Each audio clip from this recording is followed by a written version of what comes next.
Alors, si nous arrêtions de croire que d'utiliser la stratégie marketing et la tactique commerciale tube de dentifrice nous permet d'augmenter, voire de doubler le nombre d'opportunités commerciales était la bonne. Alors, pour ceux qui ne me connaissent pas, j'évoque un sujet particulier qui est celui de la connaissance du fonctionnement du cycle d'achat client pour justement obtenir la confiance d'un client dans la gestion d'une opportunité. Et il est vrai que lorsque les gens ne me connaissent pas, à travers les vidéos que je fais ou à travers les posts que je réalise sur LinkedIn, on peut croire que je fais preuve d'une certaine forme d'arrogance sur le sujet. Et si j'étais à votre place, imaginez que j'aurais certainement les mêmes sensations ou la même perception que vous pouvez avoir à mon égard. Il est vrai également que j'ai 25 ans donc de pratique commerciale dans la vente de CRM, que je cherche à comprendre effectivement quel est l'apport justement du CRM pour les entreprises et notamment pour les commerciaux dans leur niveau de performance commerciale. Et ça, c'est un sujet très important à comprendre sur ce qui est en train d'arriver aujourd'hui à l'entreprise et les problématiques qu'elles peuvent rencontrer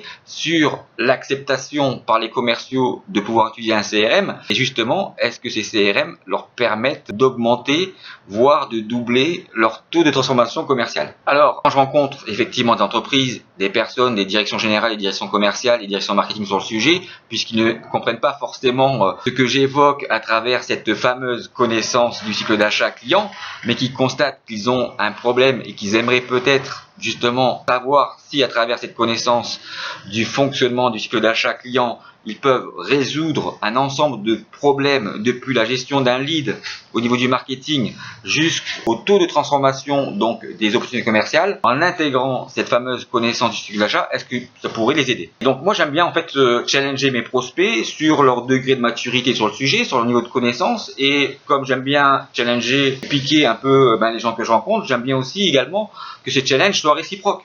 Autrement, on n'apprend rien l'un de l'autre. Donc en fait, voilà en fait comment je raisonne.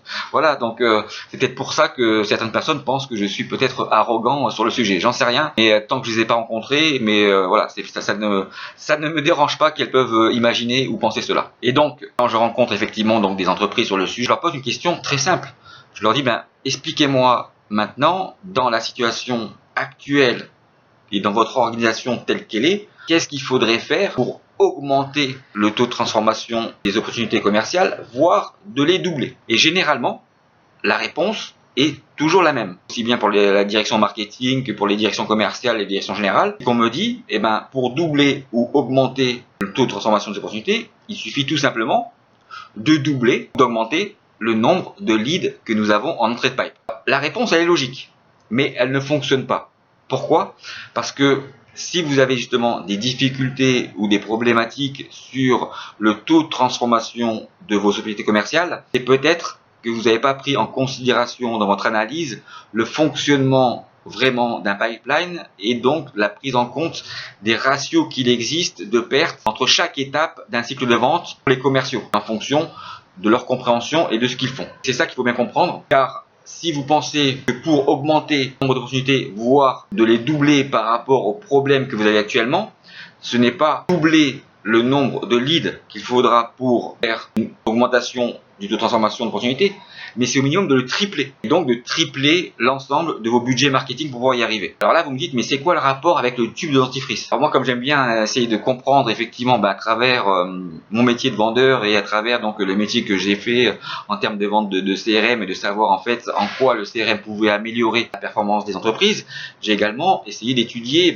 l'historique et l'histoire sur des différents marchés de l'évolution du marketing et des techniques de vente. Donc quand le dentifrice est arrivé sur le marché, au départ c'était des jours naturels. Et en fait l'acceptation a été très forte par l'utilisateur puisqu'en fait ça correspondait à la réponse sur un problème d'hygiène. Donc les ventes ont décollé tout de suite. Et ils ont fabriqué un super bon produit qui obtenait un super bon résultat, mais sur des produits naturels. Donc les ventes ont progressé, mais à un moment donné ça a stagné par rapport justement au nombre de personnes qui se lavaient les dents. Ils se sont dit mais comment on peut faire pour gagner plus d'argent?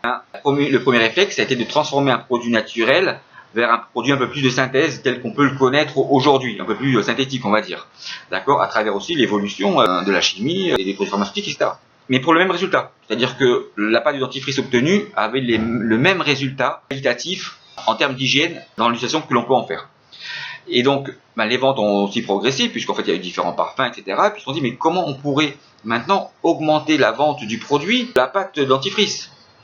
La réponse a été très simple. Ils ont simplement doublé le diamètre donc des tubes dentifrice pour pouvoir en fait faire correspondre et normaliser que l'on soit un homme ou une femme lorsqu'on presse sur effectivement un tube dentifrice, donc la pâte de dentifrice qui en fait est disposée sur la longueur de votre brosse à dents. Vous pouvez constater que d'une seule pression, ça recouvre à la fois la longueur et le diamètre de votre brosse à dents. Et là vous me dites, mais Jean-Marc, c'est quoi le rapport avec le taux d'augmentation des leads que tu essayes de nous expliquer au début de la vidéo?